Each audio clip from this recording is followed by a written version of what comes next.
Hello, welcome to Krafting Kitty. My name is Aaron, and I'm the husband. this is Brian. And no poor decisions tonight. Well, I guess maybe. Nothing stops us. The night is young. I was on Amazon, and this game came up as a deal. So I grabbed it. It's called Word Teasers. It's the funny sayings version. It says conversation starters for the whole family. Talk, laugh, learn. Let's do it. So we're married. We have to converse. Apparently. Oh, I was going to grab the scissors, but I forgot. Can you grab them? Thank you. So yeah, we haven't even opened it. I don't know much about the rules. I guess it's been on the Today Show and highly rated, if that means anything. Is highly rated by the Today Show like a... I didn't check it out. How much of an endorsement is that these days? What's that board game website we used to look at? Ooh, ages 8+. We qualify. I forget the board game website. BCGB. Oh yeah. If anyone's a board gamer here, Yeah. let us know in the comments. Like I remember the board game Oh, website. it's double sealed. She's been foiled, thwarted. Is there any? Oh, greetings. Okay, there is some sort of instruction card in here.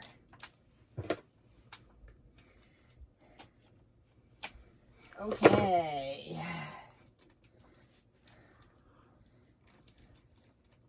Don't believe the scissors got anywhere close to you. Yeah. Oh my gosh. I can't get... There we go.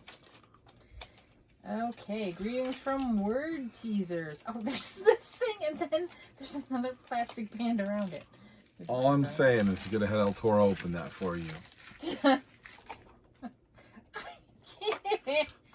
He totally missed the trash can. Okay.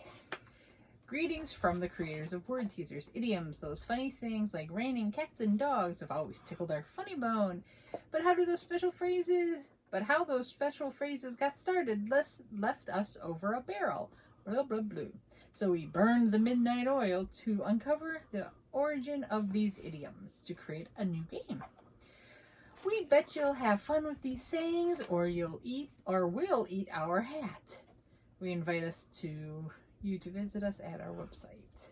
Okay. So a game about idioms, and they work like 14 idioms into the opening paragraph. Exactly. Okay, so Word Teaser. Okay, there's two different ways to play. There's a charades version. Nope. And then we shall do idioms challenge. Get everyone sitting around in a circle. Okay. First player draws a Word Teaser card from the box. Perfect. And reads it to the player to the right. The Okay. second player must A, give the meaning, and B, answer the challenge. The challenge. There must be a challenge. We're gonna find out. If answered correctly, the second player gets to keep the card and draw a new card from the box to read to the next player. Okay. What happened? Okay. If you're not correct, If maybe. you're not correct, maybe it just goes back in the box. Okay. Who knows? Okay. So is it like do you think it's gonna be like a serious question or like funny? Like you have to make up the origin and like everybody it votes. said funny sayings. I assume it would. I thought it would be humorous, but maybe it. I don't know. We will find out together. It was $8.95, and I said, "Buy it." There you go. Okay. Do you want me to read first, or would you like to read first? Well, since we know you know how to read, Well, let's start there. You know how to read as well as if you were reading yarn labels. Okay. Well, I don't know now. How do we do this? So what were you supposed to say? You're supposed to tell me the meaning of the idiom and answer the challenge. Okay, so this must be the challenge. And... Okay, so I guess maybe I just read the phrase. Sure. So you can be the meaning? Okay. Okay. Once in a blue moon. Well, What does it mean? it's obviously when something happens and the moon is blue.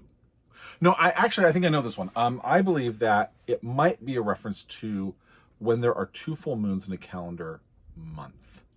And that would be the blue moon. The second one would be the blue moon. And it would be rare. It only happened once a year, maybe twice a year if it kind of falls that way. So I'll say that's the origin of once in a blue moon. Okay, that is the origin, and the meaning is something that happens or is done rarely. I see. So there's a meaning, and then there's the origin. So okay, was the challenge? Well, the challenge is on the other side. Oh, challenge is tell about something you do once in a blue moon. Tell about something I do once in a blue moon. Tell about something you do once in a blue moon. This is like on a scale of like G to NC-17, where do we want this to land? PG-13. PG-13. No one knows for sure why it's called blue. Just the second full moon is called a blue moon. Yeah. And it happens every 2.5 to 3 years. Okay. You know, probably this is going to be a dumb answer, but get drunk. Like, I don't get drunk very often. I don't drink very much. Like, I'll have a beer if I'm out with friends, but, you know, but to get, like, schlobber-knockered, like, once in a blue moon. Once every couple of years, max. Yeah. I believe you have earned a card. Woo! I'm going to draw from the middle. Right. In case you somehow set these. That's right, because they saw me, so. Okay. Okie dokie. This is so right up your alley. Cut from the same cloth. Cut from the same cloth. What's its meaning and origin? Well, the meaning is they're very similar. They're like exactly the same. Oh my gosh, you got that Cut correct. from That's the same cloth. so amazing. I'm guessing it comes from cloth.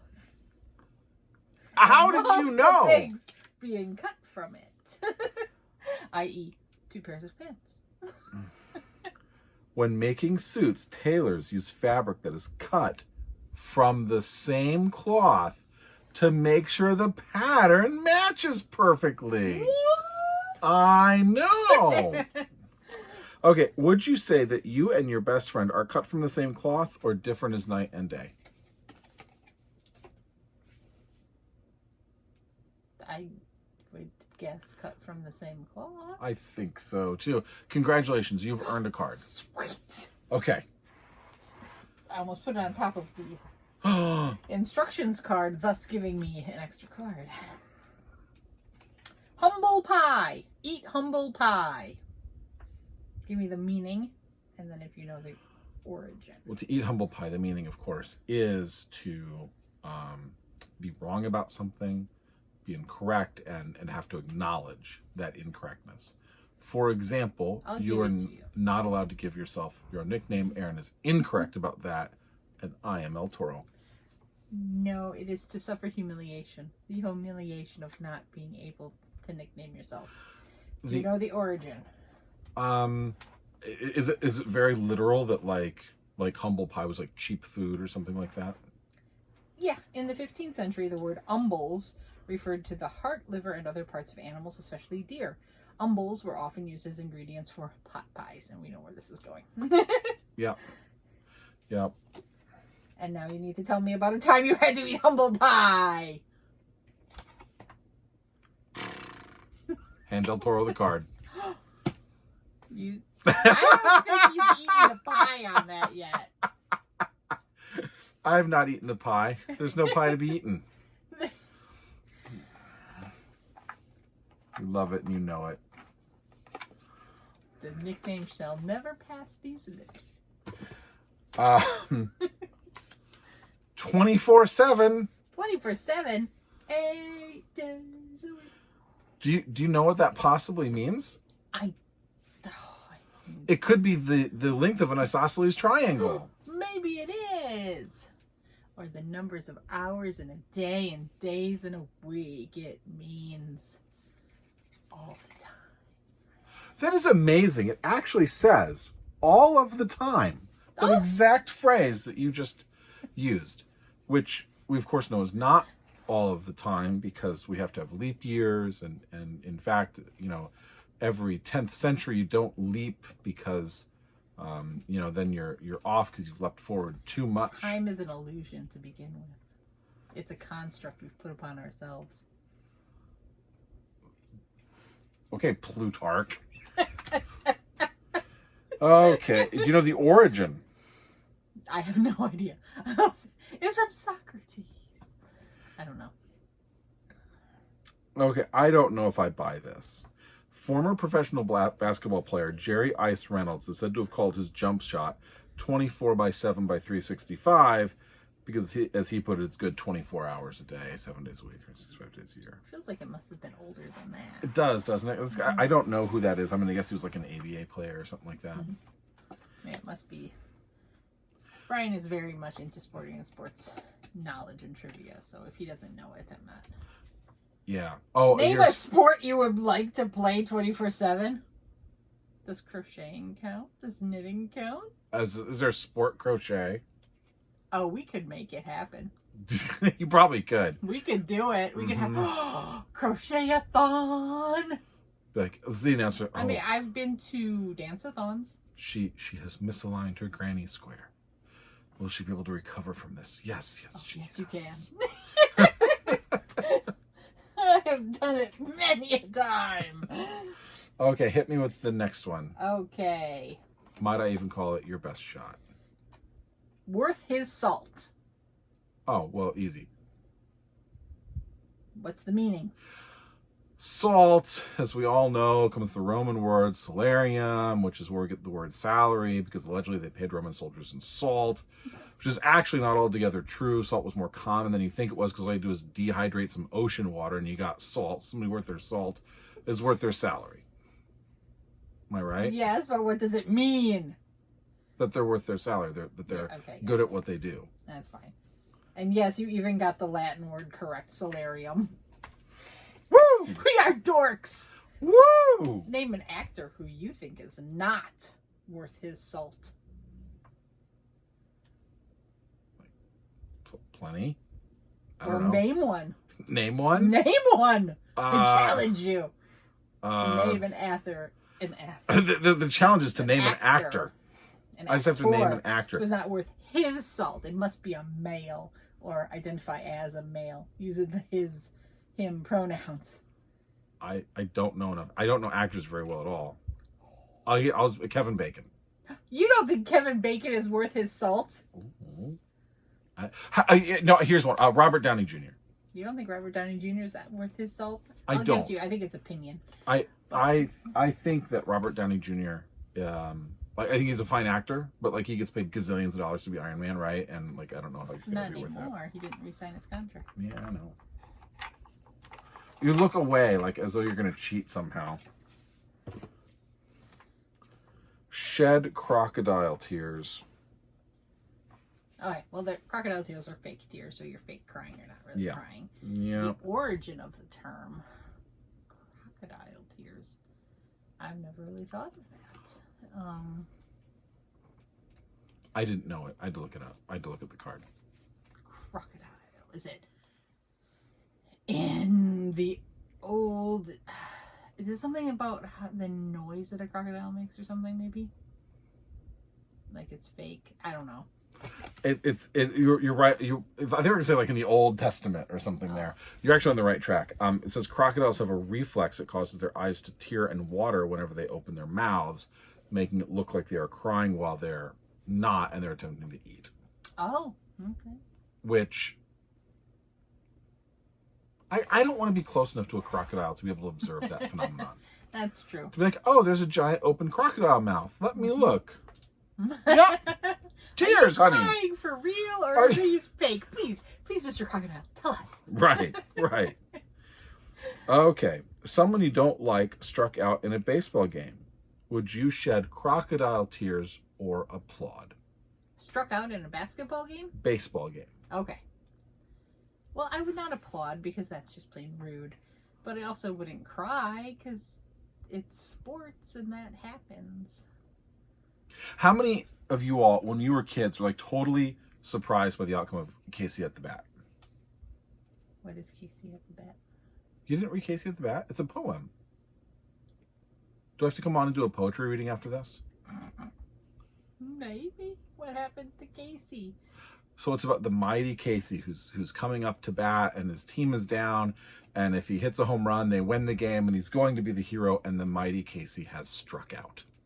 Oh, okay. I understand that. I've heard that phrase. He makes it out. Yeah. Yeah. He ends the game through his own poor play. He's not the hero. Yeah, he's. But it said someone I don't like struck out. Do people not like the Mighty Casey? No, I'm just saying it was I like a would surprise. not cheer for Like someone when you're in or cry fourth for grade and suddenly the hero loses. Like that's world reckoning. Yeah. Did we? No, we never put out that video. Which one? About The Sound of Music. Oh no, we didn't. So, in case you don't know, we had to film a couple of these before we found something that we liked. Not tonight. And the way back. Before Right, you you're ever saw Brian. stuck with this one tonight. Before you ever saw Brian. When I was little, my mom loved the movie The Sound of Music. She loved it. We had to watch it every time it was on television. And her favorite part was where the nuns take the little pieces out of the car. Like, she loved that part. She'd laugh and laugh and laugh. But shortly thereafter, she would turn it off. And we wouldn't watch the end. So, little Erin, who, with her father, is watching Jaws and the Green Berets, sees Nazis coming, a family trying to escape, and a mother who turns off the movie because I can't see the end. I was in high school before I knew they just ran off singing over the hills. I thought, Green Beret style, something happened to the family. Like they're going through the That's doe, a deer, Well, I mean, why turn it off to this day? I do not know. You know, I would confront her. It off. I think you should confront her on that. Maybe. I don't know. It was so weird. You know what we should all do? We should all go to our parents, bring up some childhood trauma, and then get to enjoy the adulthood trauma of being gaslit and told it never happened. Oh, it would. Okay. Should we keep going? I don't know how long we want this to go. Why don't you ask me the last one? Oh yeah, because you asked me Casey at the back. Yeah. Okay. Egg on your face. That is your saying. Well, that means that you've done something embarrassing or wrong, and it's kind of blown back on your face, like egg on your face. That's right. I will guess the origin is from some sort of cookery where the egg actually explodes back on your face. I'll say this is a little unfair. Okay. No one knows for sure how this started. That's the first sentence of the origin. That's a problem. But it may have started years ago when audiences would throw eggs at performers they didn't like. Sure. So then they would stand in front of the audience looking pretty silly with egg on their face. I'd say that's conjecture. That I agree. That's total conjecture. If you would like, you may tell a story about a time you had egg on your face, or you don't have to. Would you grade that card's mine? Yeah, you can have it. Good deal. How many cards did you end up with, honey? I have 3. You. I have 4. Because someone went first and last. Woo! Congratulations! I'm the on winner. Winning the game. Thanks. This is weirder than I thought. I don't know what I was expecting. Not this. Yeah. We may or may not continue this as a running video. Yeah. Let us know what you think. Was this interesting? Was this fun? The sayings were too common. Do we have egg on our face? Would you like to see this 24/7? Are you crying crocodile tears? I just said that one. Or are you cut from the same cloth as the makers of this game and want to see more? Or is it not worth their salt? There you go. So you could have had Brian walks around with whipped cream. Oh, there's one. Egg on my face. I had whipped cream on my nose, apparently, through a video. You did, yeah. I didn't even realize as we were filming it. I didn't either. So, I was enthralled with my display of cakery. had I known I had it, I would have eaten it. All right. Well, thank you so much for joining us. Absolutely. I will be back. Okay, so we're filming this on Wednesday night. It will air on Thursday. I will be back Friday for the secret reason. If you watched Brian's last video, you'll know. Oh, okay. If they make it this far, they should have a clue that there's something at the end of that last one. I thought it was more like the secret, shh, don't tell Brian I just ordered a bunch more yarn. No, but I've told them about your Hobie order, so they know that's coming. Yes, I love you, Pumpkin. I love you, sweetie. Thank you. All right. Good night, everybody. Good